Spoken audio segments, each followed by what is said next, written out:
What happens when you mix schoolgirl uniforms, psychopaths, and gambling addiction? My name is Steven, and we're talking flicks.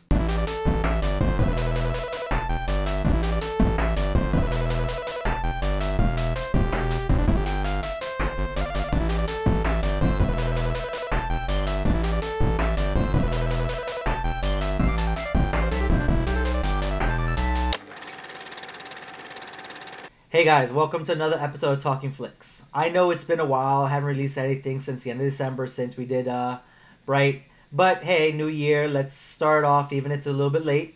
Today, we're covering Kakegurui, an anime that just came out as a Netflix original series. And joining me to discuss this anime and what we felt about it, Sebastian. Sebastian, how you doing today, man? Yo, I am good. Working, as always. I know, guy. And, of course, catch Sebastian on Nerds of the Round. Season 2 is about to start up soon enough, so keep an eye out for those new episodes. Now, let's dive right into this. Kakegurui. How did I feel about this? And I'll leave you with this. I don't know how I felt about this anime. I know I wanted to continue watching it, but it left me so confused that I felt like a freshman girl entering college. I didn't know what to feel. Really? It was pretty good. It was a good one. It was, you want to know what? I would dare say this, and I know this is going to get you all messed up. It was better than, what's his face, Neo Yokio. Okay, yes, of course it's better than Neo Yokio, but Neo Yokio was a show that's meant to be bad. And it's not that the anime was bad, it's that something about it kept me watching, but I wanted to see how horrible it could get and how over the top it could get. Now, did you ever watch the show Nip Tuck? No, I think I've avoided that for some reason. That is one of those shows that, as far as I'm concerned, falls into the same category. It's how can it outdo the previous season, essentially. But in this one, it's... Alright, just to dive into what the anime is about, it takes place in a high school in which gambling just basically is life. The better gambler you are, the more money you have, the more social status you have within it. If you owe people money, you get thrown into like what's called a Fido or a kitten, which is a house pet, and you're forced to do the bidding of the people who have more money than you.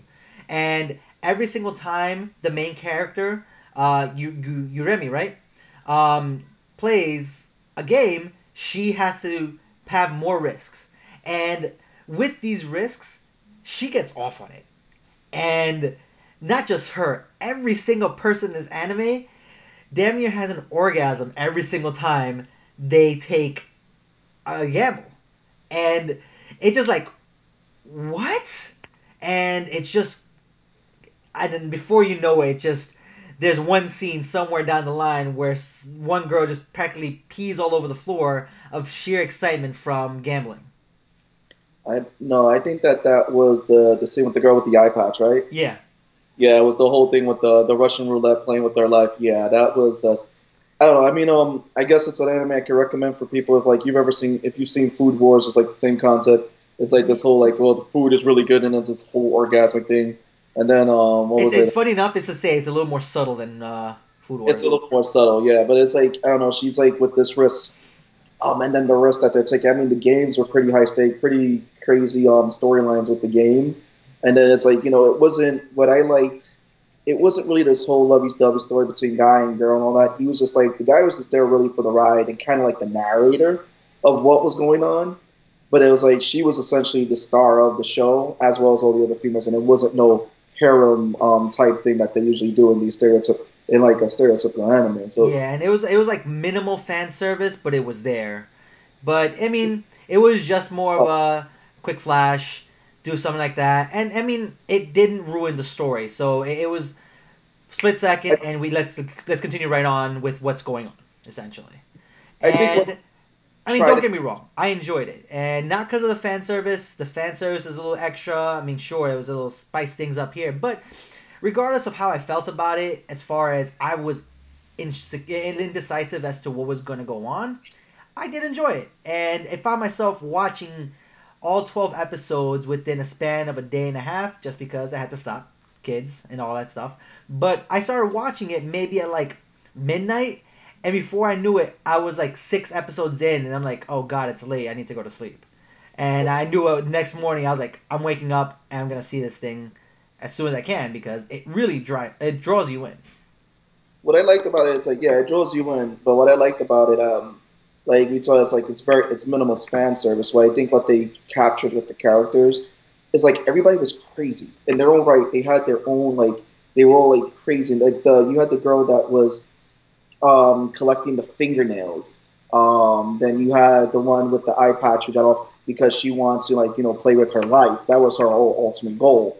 Then you had the one who was the pop idol. Like she was doing all this to be a pop, but they all were like it wasn't like oh my god, like I'm gonna rip my boobs and I know it was like they were just all crazy. And really they were all addicted. That's what it was, and I think that if anything, it perfectly captured what goes through someone's mind while gambling. Even one character at a certain point goes, "It's not even about the money." The girl with the eye patch. It's not even about the money anymore. It's about the risk. I get off on the risk, and I won so much money that I don't even care about the money anymore. I can pay anything, I can lose anything, nothing matters to me. So at this point, the only thing I want to gamble with is my life. The reason she wears an eye patch is because she gambled and lost her eye, and at that point, she's like, I have to go to the next level, and which is when she gets into a whole Russian roulette situation, and it I don't know. I actually, like I said, I think it captures gambling addiction fairly well, and it hyper it's like like it captures gambling addiction, but then it like captures it to the umpteenth degree. How crazy yeah, everybody was. I mean, again, everybody had like when they started, they were like normal. But then, as they get deeper into the game, you start seeing these extreme personalities for these characters.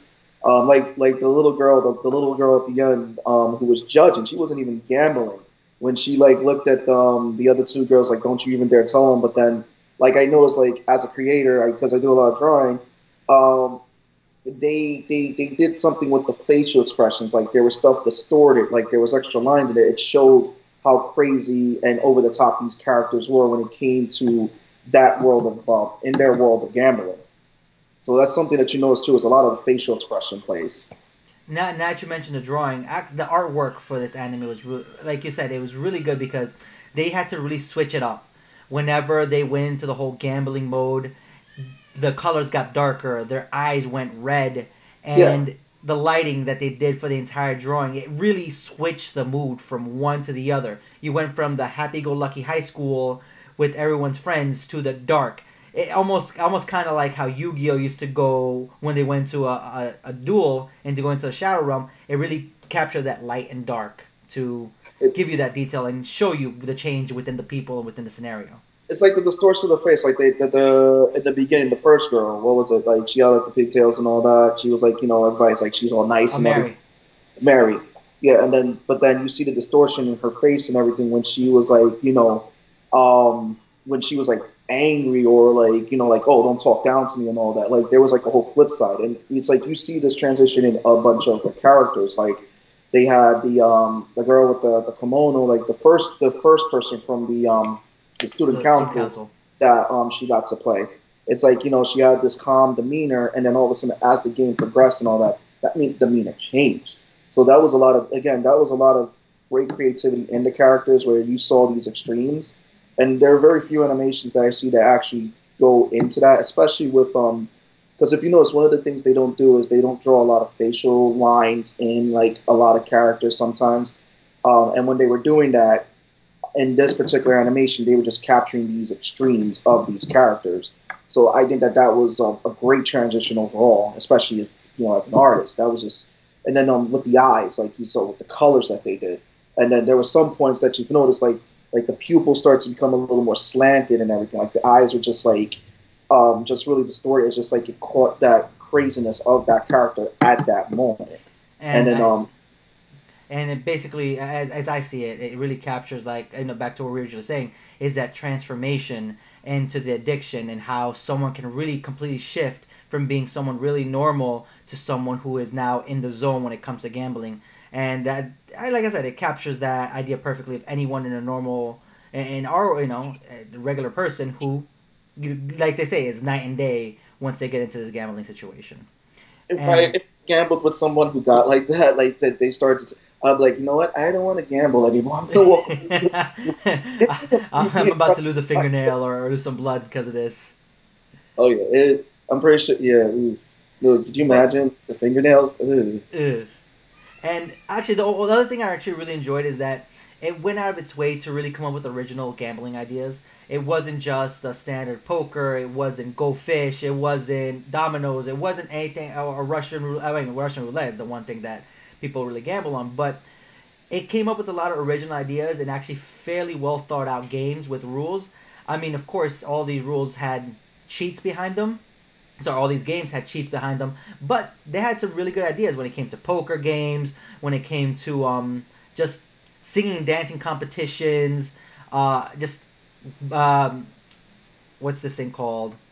Rock paper scissors. They came up with some really solid and great ideas for these games for them to gamble on. They it the games and all that. The story. I mean, for me, because I watch a lot of different animations, it's tough to really call anything like an original story. But it's about the execution because I'm pretty sure there've been gambling stories. I haven't seen like pretty much all, but the feel of the games and then the aspect with like some of these games have cheats kind of reminded me of No Game No Life, where that was the essential of it. It's a world that these two brother and sister were transported, and everything was decided about games. But obviously, there was always a way for them to win the games and also catching people who were cheating. If you can cheat, but as long as you didn't get caught. It was the same concept here, but it took place in the school, and I just think they just went with this whole concept a little bit more where it separates that story from No Game No Life. It feels like it, but it's separate because you're not being transported to any world. You're in this school where, yes, it's the same type of thing in No Game No Life where your status is decided by, your winnings, your earnings, your money. There is a little bit political aspect of it when she was making the student president was making life plans for people who were downgraded to House pets. house pets. Like you had mittens, you had the house pets. So she was creating life plans for them. Like, listen, you know what? Your life is owned by me now. This is your life plan. We're going to plan your whole life out. So I mean, now you're in debt to us. Anyone who owed money essentially either owed it to someone else, and if they owed too much money, they now owed it to the council because the council would pay out that money for them. And this is where they were owned by them, and practically, they decided to animate. The entire system was designed for people to fall into debt and be owned, so that way they can actually, so student council can go and actually sell them out for profit.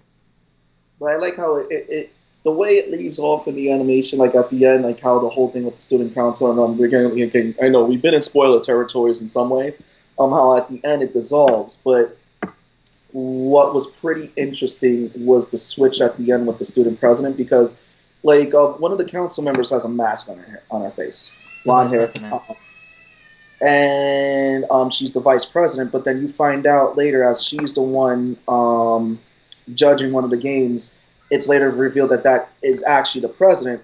But then the vice president's the one that went to this meeting with this other like political figures. So it leaves you to think, like, is there going to be a season 2? Will there be a season 2? What are the ramifications of that meeting? The fact that the student council has now been dissolved, like, what's going on here?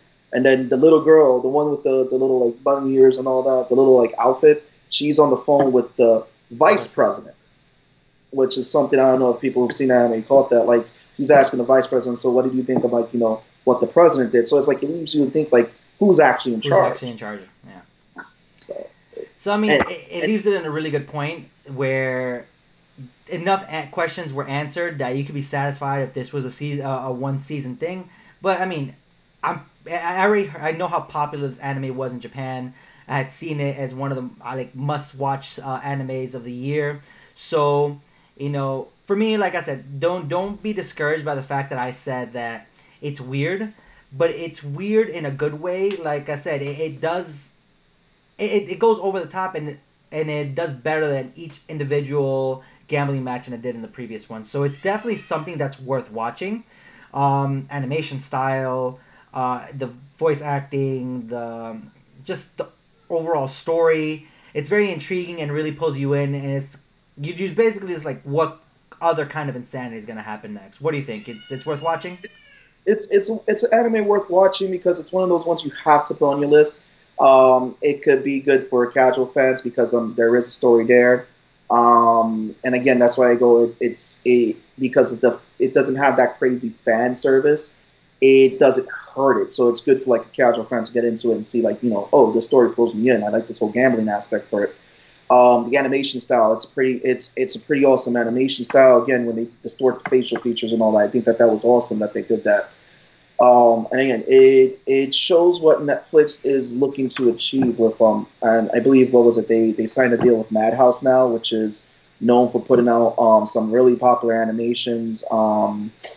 I believe over the last few years, and it is a nice little Netflix original. And I think we're like for example, we just had Devilman. Devilman was a league of its own of pretty much a tribute to the old school animation, but yet bringing it up to the forefront. This animation, the gambling one, it's a nice story that's being told.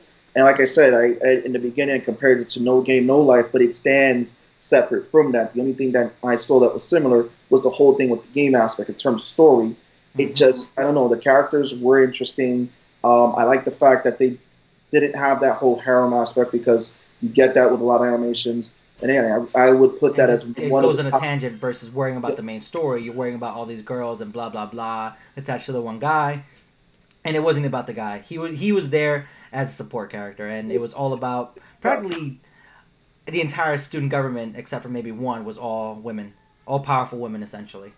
Yeah, there was the one guy in the student government who was trying to control, and I mean those were the main guy and the guy in the student government were the only two that were there, and I go the main guy. He kind of served more as a narrator, and also too you did see growth with each character throughout the entire story on how the characters had changed. With stuff with the main character, you could see. Well, you could see her influence other around her friends and how she did grow. She did grow in the story.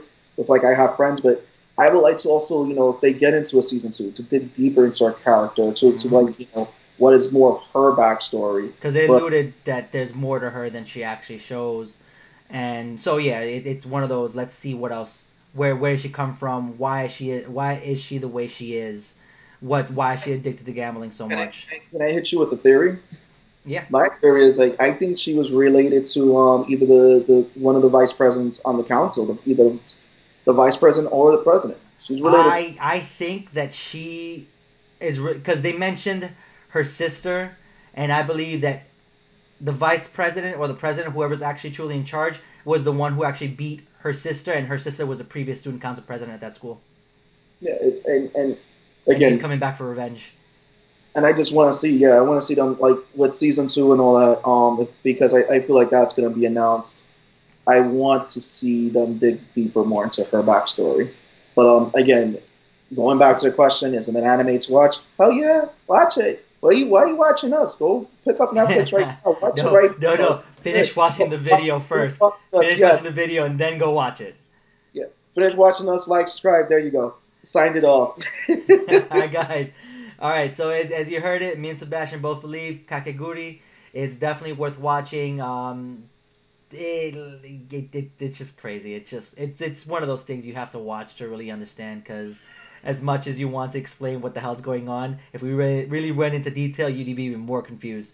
So guys, if you enjoyed the video, like, share, subscribe.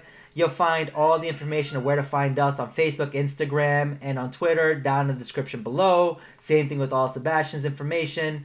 And hey guys, thanks again for watching another episode. Until the next one. Peace.